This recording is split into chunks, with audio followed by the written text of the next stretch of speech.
I've lived in Nelson most of my life. I've got 3 children. We live on in Atawhai, overlooking the play centre and the side of this tower, so I've got quite a few different interests in the outcome of this. I'm also interested in good public process. I've written to Telecom already expressing my concern that their conduct to date seems to be in breach of their representations and community commitments to the community, whereby they say they will consult with the community and they will the first choice is to avoid locating mobile phone sites next to educational facilities, and it's looking to me like a breach of the Fair Trading Act. So that's a matter I've raised, and to date Telecom haven't replied to me, but that's another concern that I've got. But from the council perspective, the council plan, Telecom does have a designated site next to Atawhai Play Centre.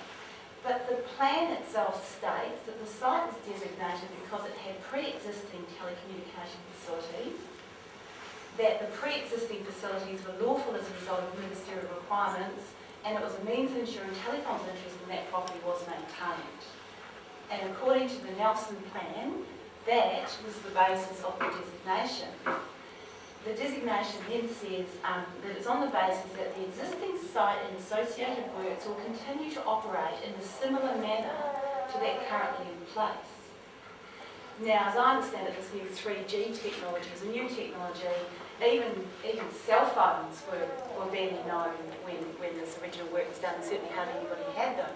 But I try and keep up with technology. I never heard of 3G technology. And it's, you look at the existing building, a small rectangular cube-shaped building, and how on earth can a 22-metre tower be the same type of thing?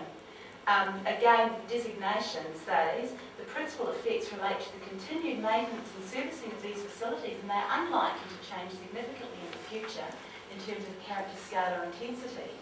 So that was what Telecom promised the community when the plan was designated.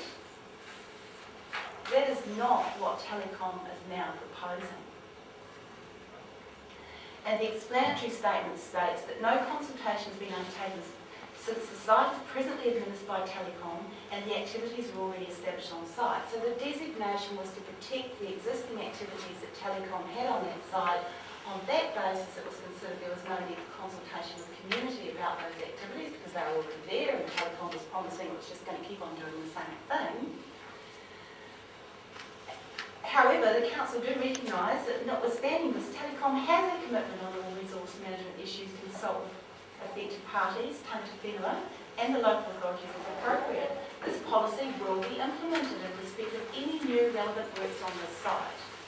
Now, either these works are relevant or they're not. If they're not relevant, we're clearly outside the designation.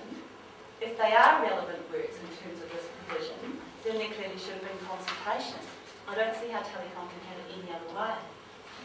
Basically, the activity is not covered by the designation. By my legal interpretation, the council had no jurisdiction to deal with the process in this way. It's clearly outside the designation. Telecom should have had to go through a resource consent process like everybody else.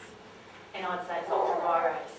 They failed to consult, which is fundamental to the Resource Management Act. It's how the whole Act is supposed to work. The application itself is seriously deficient. It's a mishmash between documents from Telecom Mobile Limited and Telecom New Zealand Limited. It's not signed by a single person from Telecom. There's a supporting documentation from Alcatel that's not signed, that's incomplete, that doesn't assess the effect on the houses in the area in any way at all. It looks at 2 metres above the ground, but it doesn't look at the houses that are up on the hill. And I say the council has failed to adequately assess the application. So that's the gist of what I've covered in page 2 and 3. The rest is written down, I'm happy to explain it further. And on page 4, Telecom's in a privileged position. It's in a privileged position with a designation over its site. But with rights must come responsibilities and accountabilities. Telecom can't delegate its rights. It must comply in all respects with the requirements of any delegation, and it is surely obliged to fulfil its public commitments to the community. To do otherwise is to breach the trust that the community, through the Minister of the Environment, has placed in Telecom and site.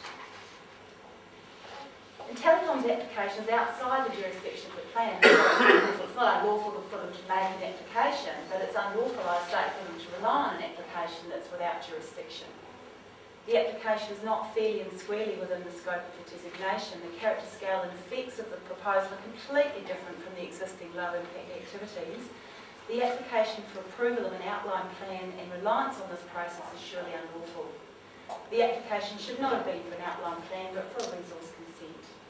The application should not have been slipped quietly through the system over the summer holidays without any consultation with the public. And the application should have been supported by a robust assessment of the effects on the affected community to show whether it really is an essential infrastructure and whether it is sustainable management. Where to from here? My family and I have been badly let down by Telecom and by the council. We're sad and we're angry. Judging by the crowd today, we're not alone. And by the support of the newspaper and the 1,500 odd people that have signed the petition already over the last couple of weeks. Have no doubt that the community will take action. A complaint will be shortly on its way to the Commerce Commission. We've started communications with various ministers of the Crown. Legal proceedings are planned. If necessary, we will continue to spend hours every evening working at our computers and sacrificing precious family time until we're satisfied that our concerns have been properly addressed and that our children and community are safe. However, we shouldn't have to do this. We voted you in to represent and look after the interests of the community. We expect you to protect us against the interests of greedy multinationals who are happy to take shortcuts to increase the profits to their overseas shareholders. It's corporate vandalism of our community. The council has abetted Telecom's unacceptable conduct. If you do nothing, the community will suffer permanent consequences. You still have an opportunity to correct this wrong.